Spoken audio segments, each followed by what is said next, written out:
Hello students, साधना channel में आप सबका स्वागत है। बच्चों, आज हम क्लास 10th की ग्रामर के हिंदी ग्रामर के अंतर्गत वाच्य का अभ्यास करेंगे, प्रैक्टिस करेंगे अच्छी प्रकार से ये समझने की कि किस तरह से हम वाच्य को पहचानें, किस तरह से हम वाच्य का परिवर्तन करें और किस तरह से प्रश्न के रूप में यदि हमसे पूछा जाता है तो हम उसका उत्तर कैसे दें। क्योंकि अभी तक आपका पैटर्न था बहुविकल्पी प्रश्नों के रूप में आपका आता था, तो उसमें से जब चारों ऑप्शन आपके सामने होते थे तो आप फिर भी सरलता से उसको पहचान लेते थे या पढ़ी हुई चीज आपको याद आ जाती थी। लेकिन इस बार आपका ये पैटर्न चेंज हो गया है। अब बहुविकल्पी प्रश्नों के रूप में न आकर एक लघु प्रश्नों के रूप में आपसे पूछा जाएगा, यानी कि आपको सोच समझकर अपने विवेक से उसका उत्तर देना है ताकि आप अच्छे अंक प्राप्त कर सके। तो आपकी इस समस्या का समाधान इस प्रैक्टिस पेपर के अंदर किया गया है। तो चलिए शुरू करते हैं वाच्य का अभ्यास। आपका देखिए 3 तरह से प्रश्न इसमें आ सकता है। पहला प्रश्न है आपका कि सेंटेंस आपका दिया हुआ होगा, उसमें आपको वाच्य पहचान कर उसका भेद बताना है कि इसमें कौन सा वाच्य है। वाच्य आपको पता है, आपको हम पहले पढ़ा भी चुके हैं, और नहीं तो आप मेरे चैनल पर जाकर वाच्य वाला वीडियो फिर से देख सकते हैं कि वाच्य की परिभाषा और भेद किस तरह से स्पष्ट किए गए हैं। फिर भी एक बार शॉर्ट में मैं बता देती हूँ कि कर्तृवाच्य, कर्मवाच्य और भाववाच्य, ये 3 प्रकार के वाच्य होते हैं। तो फर्स्ट आपका सेंटेंस है, नेताजी के आते ही लोग खड़े हो गए। अब इसमें वाच्य कौन सा होगा? अब आप देखेंगे कि खड़े हो गए और लोग, यानी कि हमारी जो क्रिया है वो लोग कर्ता के अनुसार प्रयुक्त हुई है। तो जहां हमारी क्रिया कर्ता के अनुसार प्रयुक्त होती है वहां हमारा कर्तृवाच्य होता है। तो इसलिए फर्स्ट सेंटेंस में आपका कर्तृवाच्य होगा। सेकंड है, रोगी को दवा दी गई। अब आप देखेंगे रोगी को दवा दी गई, यानी कि रोगी ने स्वयं दवा नहीं ली, किसी दूसरे व्यक्ति के द्वारा उसको दवा दी गई है। जहां यहाँ पर आपका कर्ता जो है वो छिपा हुआ है। ये नहीं है कि मान लीजिए कि मालिक के द्वारा है या पिता के द्वारा है, माता के द्वारा है, वो अगर नहीं भी है कर्ता तो हमें उसका फर्क नहीं पड़ता है। लेकिन हमारी क्रिया दवा के अनुसार प्रयुक्त हुई है और दवा यहाँ पर हमारा ऑब्जेक्ट है, कर्म है। तो जहां पर क्रिया ऑब्जेक्ट यानी कर्म के अनुसार प्रयुक्त होती है वहां पर हमारा कर्म वाच्य होता है। तो इसलिए इस वाक्य में आपका कर्म वाच्य है। लड़कों से चला नहीं जाता। अब चला नहीं जाता असमर्थता का भाव है यहां पर। तो यहां पर आप देखेंगे कि ना तो कर्ता के अनुसार क्रिया है ना कर्म के अनुसार क्रिया है, बल्कि एक भाव है कि लड़कों से चला नहीं जाता। तो ये आपका भाववाच्य होगा। और वैसे भी आप देखेंगे कि अधिकांश जगह आपका चला नहीं आकारांत क्रिया हो जाती है, पढ़ा नहीं जाता, चला नहीं जाता, सोया नहीं जाता। तो इस तरह की आकारांत क्रिया हो जाती है। पहचान ये ध्यान में रखिए, वहां आपका भाववाच्य होगा। मुझसे नहीं खाया जाता। अब मुझसे नहीं खाया जाता, ये भी आपका क्या है कि आपका भाववाच्य है। अगर यहां पर होता मुझसे खाना खाया नहीं जाता, खाना अगर हम ऑब्जेक्ट लगा देते तो हमारा कर्मवाच्य बन जाता। हमारा कंफ्यूजन कहाँ होता है कि जैसे मुझसे या मेरे द्वारा, ये शब्द हमारा कर्मवाच्य में भी प्रयुक्त होता है और ये हमारा भाववाच्य में भी प्रयुक्त होता है। लेकिन कर्मवाच्य में कर्म का होना अनिवार्य है, जबकि भाववाच्य में कर्म नहीं होता है, अकर्मक होती है क्रिया। ये चीज पहचान आपको ध्यान में रखनी है। तो मुझसे नहीं खाया जाता, ये आपका भाववाच्य होगा। कार्यकर्ताओं द्वारा हड़ताल की गई। अब की गई किसके अनुसार है? हड़ताल। हड़ताल आपका स्त्रीलिंग में है, हड़ताल की गई, जबकि कार्यकर्ता तो आपका पुल्लिंग में भी हो जाएगा, तो कार्यकर्ताओं के अनुसार ना होकर हड़ताल की गई, ये आपका होगा कर्मवाच्य। हलवाई मिठाई बनाएगा। अब देखिए हलवाई एक वचन है, पुल्लिंग है, तो क्रिया भी एक वचन पुल्लिंग में प्रयुक्त हुई है, बनाएगा, तो इसका मतलब क्या है, कर्ता के अनुसार क्रिया का प्रयोग हुआ है, तो ये आपका कर्तृवाच्य होगा। थोड़ा आराम कर लिया जाए, थोड़ा आराम कर लिया जाए, तो इसमें कर लिया जाए, इसमें भी एक भाव आ रहा है, कोई कर्म नहीं दिया हुआ है इसमें, तो ये आपका भाववाच्य होगा। मेरे द्वारा प्रतिदिन गीता पढ़ी जाती है। अब मेरे द्वारा प्रतिदिन गीता पढ़ी जाती है, अब मेरे द्वारा शब्द तो पुल्लिंग के लिए भी प्रयुक्त हो सकता है, स्त्रीलिंग के लिए भी हो सकता है, लेकिन पढ़ी जाती है क्रिया हमारी किसके अनुसार है, गीता के अनुसार है, और गीता यहाँ पर हमारा ऑब्जेक्ट है, कर्म है, तो इसलिए जब कर्म के अनुसार क्रिया का प्रयोग हुआ है, तो यहाँ पर आपका कर्मवाच्य होगा। अगर होता मेरे द्वारा प्रतिदिन निबंध पढ़ा जाता है, तो निबंध जब पुल्लिंग है तो पढ़ा जाता हो जाता, गीता स्त्रीलिंग है तो पढ़ी जाती हो गया, तो ये आपका हो गया कर्मवाच्य। आपका काम कर दिया गया है, आपका काम, अब काम कर्म है, ऑब्जेक्ट है, कर दिया गया है, कर्ता इसमें भी छिपा हुआ है, क्लियर नहीं हो रहा है कि मेरे द्वारा आपका काम कर दिया गया है या उसके द्वारा आपका काम कर दिया गया है, तो लेकिन काम ऑब्जेक्ट है, इसके अनुसार जब क्रिया का प्रयोग किया गया है, तो ये हमारा होगा कर्मवाच्य। गर्मियों में छत पर सोया जाता है, गर्मियों में छत पर।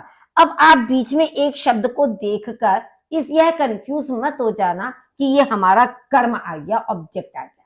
छत हमारा प्लेस है, स्थान है, कर्म नहीं है, और स्थान हमारा अधिकरण कारक में आता है, तो इस तरह के शब्दों को कभी भी कर्म समझने की भूल मत कीजिए, गलती मत कीजिए। तो सो या आकारांत क्रिया, ये हमारा हो जाएगा भाववाच्य। नेक्स्ट है तुम फूल तोड़ोगे। अब तुम और तोड़ोगे, तुम का मतलब एक वचन करता है, और तोड़ोगे ये भी क्रिया के अनुक्रिया जो है इसके अनुसार ही प्रयुक्त हुई है, तो इसलिए ये हमारा होगा कर्तृवाच्य।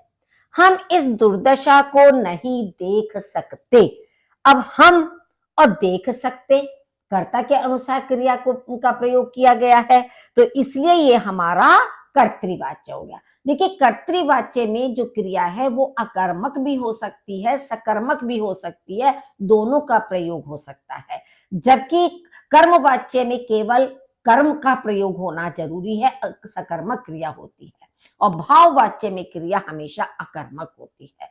तो इसलिए दुर्दशा यहाँ पे कर्म होने के बावजूद भी क्रिया हमारी कर्ता के अनुसार प्रयुक्त हुई है, तो ये हमारा होगा कर्तृवाच्य। मीरा द्वारा कल पत्र लिखा जाएगा। अब मीरा द्वारा ये हमारा कर्मवाच्य में भी आता है, भाववाच्य में भी आता है, से या के द्वारा का प्रयोग, लेकिन पत्र यहाँ पर कर्म दिया गया है, भाई क्या लिखा जाएगा, पत्र लिखा जाएगा, तो इसलिए ये हमारा क्या हो जाएगा, कर्मवाच्य होगा। धन पानी की तरह बहाया जा रहा है, धन पानी की तरह। अब धन, धन हमारा कर्म है, अब किसके द्वारा बहाया जा रहा है ये नहीं मालूम, सरकार के द्वारा धन पानी की तरह बहाया जा रहा है, या किसी धनिक व्यक्ति के द्वारा धन पानी की तरह बहाया जा रहा है, लेकिन कर्ता आपका विलुप्त होने के बावजूद भी धन कर्म के अनुसार क्रिया का प्रयोग किया गया है, तो इसलिए ये हमारी क्या होगा, कर्मवाच्य होगा। बच्चों से शांत नहीं रहा जा सकता। अब बच्चों से शांत, शांत तो एक भाव है ना, भाव क्या होता है जिसे हम देख नहीं सकते, केवल महसूस कर सकते, फील कर सकते हैं, वो भाव होता है। तो बच्चों से शांत नहीं रहा जा सकता, ये हमारा भाववाच्य होगा। माताजी से उठा बैठा नहीं जाता। अब उठा बैठा ये भी एक भाव है, इसमें भी कोई कर्म नहीं है, तो ये भी हमारा भाववाच्य होगा, उठा बैठा नहीं जाता। कलाकार ने पेंटिंग बनाई। अब पेंटिंग, कलाकार ने पेंटिंग बनाई, तो बनाई जो है ये भी हमारी कलाकार के अनुसार प्रयोग की गई है, तो इसलिए यहां पर ये भी हमारा कर्तृवाच्य होगा। क्यों होगा? क्योंकि कलाकार ने, कर्ता ने के का प्रयोग इसमें किया गया है, पेंटिंग के अनुसार इसमें नहीं है। नहीं तो क्या हो जाता, कलाकार के द्वारा पेंटिंग बनाई गई, तो कर्मवाच्य बन जाता इसका। तो ये हमारा है कर्तृवाच्य। मीरा के द्वारा सुंदर भजन लिखे गए हैं। अब मीरा के द्वारा सुंदर भजन, भजन हमारा कर्म है, और भजन लिखे गए हैं, क्योंकि एक भजन नहीं है, या तो होता सुंदर भजन लिखा गया है, सुंदर भजन लिखे गए हैं, तो ये हमारे कर्म के अनुसार प्रयोग किया गया है, तो इसमें हमारा कर्मवाच्य होगा। उनके द्वारा रोज हंसा जाता है। अब उनके द्वारा रोज हंसा, हंसना, हंसना भी एक भाव है, कर्म नहीं है कि किसी चीज को करना, वो नहीं है, ये भी एक भाव है, तो यहां पर हमारा होगा भाववाच्य। क्या यह कहानी जयशंकर प्रसाद ने लिखी है? तो यहां पर ये भी हमारा कर्तृवाच्य होगा कि जयशंकर प्रसाद ने लिखी है। देशद्रोही को देश निकाला दिया जाता था। अब किसी के द्वारा तो देश निकाला दिया जाता था ना, कि भाई चाहे तो सरकार के द्वारा है, देशद्रोही को देश निकाला दिया जाता था, तो यहां पर हमारा ये कर्मवाच्य होगा देशद्रोही को। सेकंड तरह से क्वेश्चन आपका क्या आएगा, एक तो इस रूप में आएगा प्रश्न की वाच्य पहचान का उसका भेद बताना है। दूसरा पैटर्न आपका होगा निर्देशा अनुसार वाच्य परिवर्तित कीजिए, यानी ब्रैकेट में आपका लिखा हुआ होगा किसमें आपको परिवर्तन करना है। जैसे हम पहाड़ पर नहीं चढ़ेंगे, तो हम पहाड़ पर नहीं चढ़ेंगे, इसे भाववाच्य में हमें परिवर्तित करना है। तो भाववाच्य में हमसे पहाड़ पर नहीं चढ़ा जाएगा, ये होगा पहाड़ पर नहीं चढ़ा जाएगा। एक तो ये चीज आपको ध्यान में करना है कि क्रिया अगर आपकी वर्तमान काल में है तो वर्तमान काल में ही परिवर्तन होगा, भूतकाल में है तो भूतकाल में परिवर्तन होगा, और यदि भविष्य काल में है तो भविष्य काल में ही परिवर्तन होगा। ये नहीं कि आप कर दो इससे कि हमसे पहाड़ पर नहीं चढ़ा जाता, ये आप नहीं करोगे।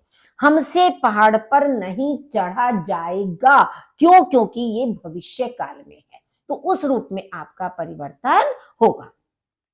पंडित जी द्वारा प्रसाद बांटा गया, यानी पंडित जी द्वारा प्रसाद बांटा गया, हमें कर्तृवाच्य में परिवर्तित करना है, तो पंडित जी ने प्रसाद बांटा आपका बन जाएगा। द्वारा शब्द आप हटा दोगे, से शब्द आप हटा दोगे, अब भूतकाल में ने का प्रयोग होता है, तो पंडित जी ने प्रसाद बांटा। नेक्स्ट है मोची जूते सिल रहा है, कर्मवाच्य में परिवर्तन करना है, तो मोची के द्वारा जूते सिले जा रहे हैं। अब क्योंकि जूते शब्द है तो इसलिए क्रिया भी हम जूते के अनुसार बहुवचन के रूप में प्रयुक्त करेंगे।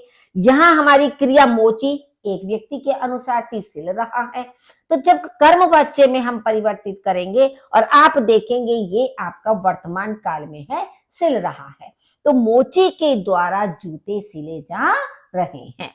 बच्चों ने चित्र नहीं बनाया, कर्मवाच्य में प्रयुक्त करना है हमें, तो बच्चों के द्वारा, क्योंकि ने हटा देंगे, ने चिन्ह हमारा कर्ता का रखा है और हमें करना है इसे कर्मवाच्य में प्रयुक्त, और जब हम कर्मवाच्य में परिवर्तन करते हैं तो कर्ता के साथ से या के द्वारा का प्रयोग करना अनिवार्य है।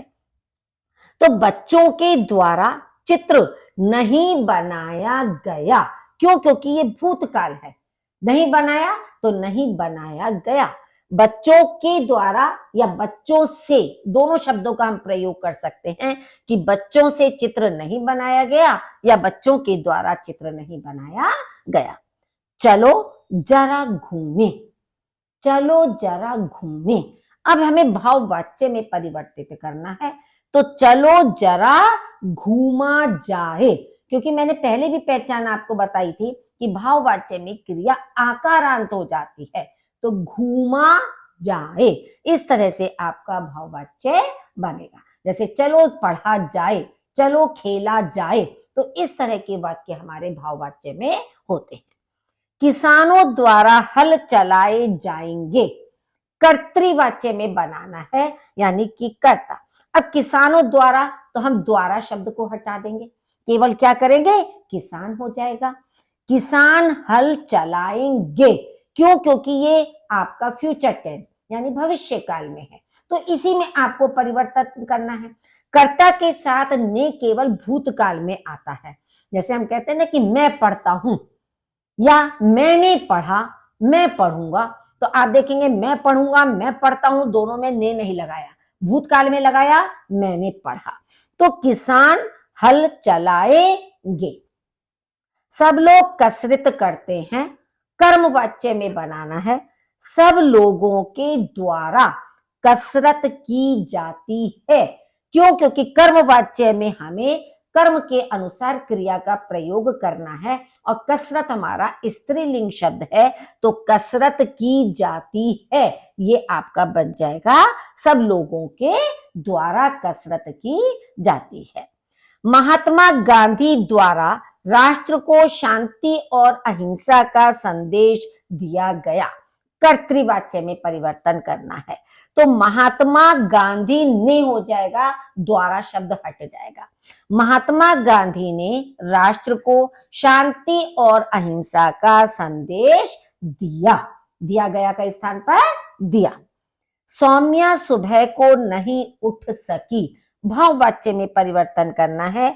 सौम्या से सुबह को नहीं उठा जा सका, सौम्या से कर सकते हो, सौम्या के द्वारा कर सकते हो, तो सौम्या के द्वारा या सौम्या से सुबह को नहीं उठा जा सका। मैं खाना खाकर गा नहीं सकता, भाववाच्य में ही करना है, तो मुझसे खाना खाकर गाया नहीं जाता, मुझसे खाना खाकर गाया नहीं जा सकता। अब आप यहां पर सोचेंगे कि मैम ने कहा है कि भाववाच्य में कर्म तो होता ही नहीं है, जबकि खाना तो यहाँ पर कर्म है। तो इसमें देखिए दो क्रियाएं हो गई, क्योंकि ये तो पूर्वकालिक क्रिया है, खाना खाकर। मेन आपकी है गा नहीं सकता, यहाँ इसका गाना जो है वो उसके साथ प्रयुक्त नहीं हो रहा है ऑब्जेक्ट के अनुसार, तो मुझसे खाना खाकर गाया नहीं जाता, ये आपका भाववाच्य बनेगा। मैंने प्रेमचंद का उपन्यास गोदान पढ़ा, कर्मवाच्य। मेरे द्वारा प्रेमचंद का उपन्यास गोदान पढ़ा गया, क्योंकि जब हम से और के द्वारा लगाते हैं तो क्रिया हमारी वैसी बन जाती है, पढ़ा गया, बनाई गई, लिखा गया, इस तरह का गया शब्द हमारा या गई शब्द हमारा अधिकांश प्रयुक्त हो जाता है कर्मवाच्य में। तो मेरे द्वारा प्रेमचंद का उपन्यास गोदान पढ़ा गया।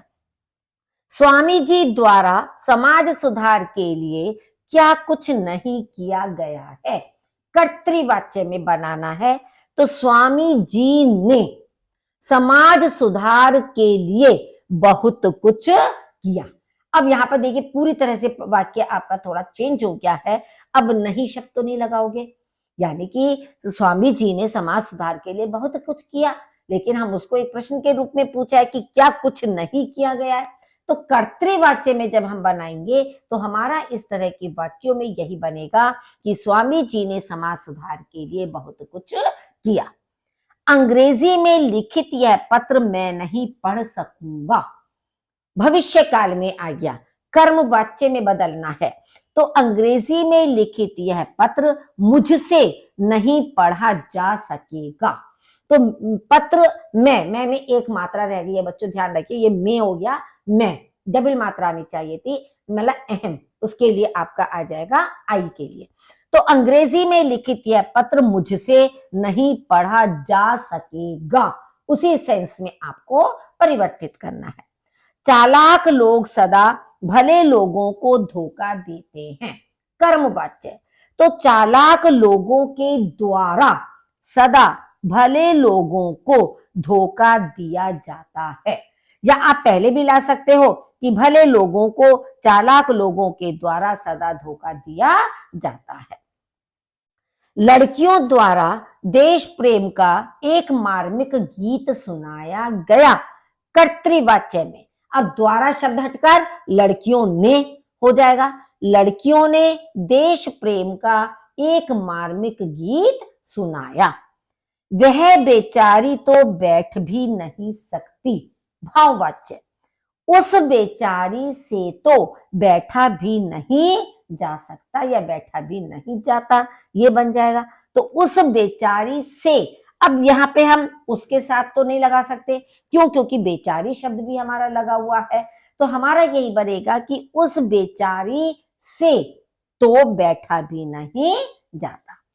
तुम्हारे द्वारा हिंदी के विकास के लिए क्या किया जा रहा है?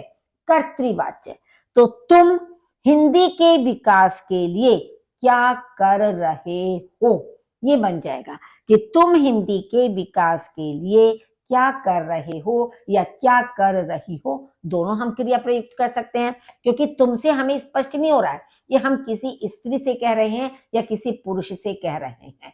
तो तुम हिंदी के विकास के लिए क्या कर रहे हो या क्या कर रही हो। आप कल क्यों नहीं आए? भाववाच्य में बनाना है कि आपसे कल क्यों नहीं आया गया, या आपके द्वारा कल क्यों नहीं आया गया। तो आपसे भी कर सकते हो, आप द्वारा भी कर सकते हो, और नहीं आया गया, क्योंकि आय का आया गया भाववाच्य बनेगा। मैं कल आपके घर पुस्तकें लाऊंगा, कर्मवाच्य में। अब लाऊंगा भविष्य काल है, तो मेरे द्वारा कल आपके घर पुस्तकें लाई जाएंगी। हमें फ्यूचर टेंस में ही बनाना है, भविष्य काल में ही बनाना है कि मेरे द्वारा कल आपके घर पुस्तकें लाई जाएंगी। पक्षी बाग छोड़कर नहीं उड़े। भाववाच्य, कि पक्षियों से बाग छोड़कर नहीं उड़ा गया। ठीक है, क्योंकि बाग जो है वो प्लेस है, कर्म नहीं है। तो पक्षियों से बाग छोड़कर नहीं उड़ा गया। अब तीसरी तरह से प्रश्न आपका क्या आएगा कि जितनी भी चीज आपने दोनों उसमें सीखी है उसी से संबंधित है, और आपकी सरलता के लिए कि ताकि आप आसानी से रिवीजन पूरे वाक्य का कर सकें, इसलिए आपकी सरलता के लिए मैंने प्रश्नों के साथ साथ आपका आंसर भी लिख दिया है, कि जिससे आप एक बार ये सारी चीज पढ़ेंगे तो वाक्य आपको अच्छी तरह से स्पष्ट हो जाएंगे। तो निम्नलिखित प्रश्नों के उत्तर दीजिए। वाक्य का संबंध किससे है? क्रिया से। ठीक है, कि क्रिया के जिस रूप से हमें ये पता चले कि उसका संबंध कर्ता से है, कर्म से है या भाव से है, उसे वाच्य कहते हैं। तो वाच्य का संबंध क्रिया से है। कर्तृवाच्य में किसकी प्रधानता होती है? कर्ता की। कर्ता के अनुसार क्रिया का प्रयोग होता है। अकर्मक सकर्मक दोनों प्रकार की क्रियाओं का प्रयोग किसमें होता है? कर्तृवाच्य में। मैंने ऊपर भी अभी आपको बताया था कि केवल कर्तृवाच्य ऐसा है कि जिसमें आपकी क्रिया कर्म रहित भी हो सकती है और कर्म के साथ भी हो सकती है, यानी अकर्मक और सकर्मक। किस वाच्य में क्रिया सदा अन्य पुरुष एक वचन में होती है? भाववाच्य में, क्योंकि भाववाच्य की क्रिया हमेशा अन्य पुरुष एक वचन में होती है, अकर्मक होती है, पुल्लिंग होती है। तो ये बात आप इसमें ध्यान रखिए। असमर्थता प्रकट करने वाले वाक्यों में जब सकर्मक क्रिया का प्रयोग किया जाता है तो उसका वाच्य कौन सा होता है? देखिए, असमर्थता का भाव हमारा दोनों में आता है, कर्म वाच्य में भी आता है और भाव वाच्य में भी आता है। लेकिन हम अंतर कैसे पहचानेंगे? अंतर हम इस तरह से पहचानेंगे कि कर्म वाच्य में कर्म दिया हुआ होगा और भाव वाच्य में कर्म नहीं होता है, वो अकर्मक होती है। तो जहां असमर्थता में कोई कर्म नहीं दिया है वहां भाववाच्य होगा, और जहां असमर्थता में कर्म दिया है, जैसे हम कहते हैं ना, मुझसे ये भाषा नहीं पढ़ी जाएगी, तो ये हमारा असमर्थता तो है, लेकिन भाषा कर्म दिया हुआ है, तो इसलिए ये हमारा कर्मवाच्य होगा। मुझसे चला नहीं जाएगा, यहां भी असमर्थता है लेकिन वहां कर्म नहीं है, तो वो भाववाच्य होगा। तो ये चीज आपको ध्यान में रखना है। जिस वाक्य में क्रिया का रूप ना तो कर्ता के अनुसार बदलता है और ना कर्म के अनुसार, उसे कौन सा वाच्य कहते हैं? उसे हम भाववाच्य कहते हैं, कि ना तो कर्ता के अनुसार और ना कर्म के अनुसार, अपितु भाव के अनुसार ही परिवर्तन होता है। जिस वाक्य में कर्म के अनुसार क्रिया का रूप बदलता है उसे क्या कहते हैं? तो कर्म के अनुसार जहां रूप बदलता है, क्रिया परिवर्तित होती है, तो उसे हम क्या कहते हैं? कर्मवाच्य कहते हैं, वो कर्मवाच्य कहलाता है। नेक्स्ट है आपका 8, भाववाच्य में क्रिया सदैव किस प्रकार की होती है? तो जब क्रिया स्वयं प्रधान हो तो वाक्य भाववाच्य कहलाता है। इसमें क्रिया सदा अकर्मक होती है, यानी कि स्वयं में प्रधान है क्रिया, तो ऐसे में आपका भाववाच्य कहलाता है। वाच्य किसे कहते हैं? देखिए पूरी डेफिनेशन वाच्य किसे कहते हैं आपकी आ गई है कि क्रिया के जिस रूप से यह पता चले कि क्रिया का मुख्य विषय कर्ता है, कर्म है अथवा भाव है, उसे वाच्य कहते हैं। नेक्स्ट है, कर्मवाच्य में क्रिया के लिंग, वचन और पुरुष किसके अनुसार रहते हैं? कर्म के अनुसार, कि कर्म अगर पुल्लिंग होगा तो क्रिया पुल्लिंग होगी, कर्म यदि स्त्रीलिंग होगा तो क्रिया स्त्रीलिंग में प्रयुक्त होगी। तो इसलिए कर्मवाच्य में लिंग, वचन और पुरुष किसके अनुसार है? कर्म के अनुसार प्रयुक्त होते हैं। तो ये लास्ट के जो 10 क्वेश्चंस हैं, अगर आप इन्हें अच्छी तरह से ध्यान से पढ़ लेंगे तो इस रूप में भी आपका प्रश्न पूछा जाएगा और पूरा वाच्य आपको स्पष्ट हो जाएगा। सबसे सरल टॉपिक ग्रामर में आपका वाच्य का ही है। देखने के लिए बच्चों आपका बहुत बहुत धन्यवाद। और यदि अभी तक आपने चैनल को सब्सक्राइब नहीं किया है तो उसे सब्सक्राइब कर दीजिए और अपने साथियों के साथ, चाहे आपकी कोचिंग में पढ़ने वाले साथी हों, चाहे विद्यालय में पढ़ने वाले साथी हैं, उनके साथ शेयर कीजिए ताकि वे भी इससे लाभान्वित हो सकें। आपका बहुत बहुत धन्यवाद।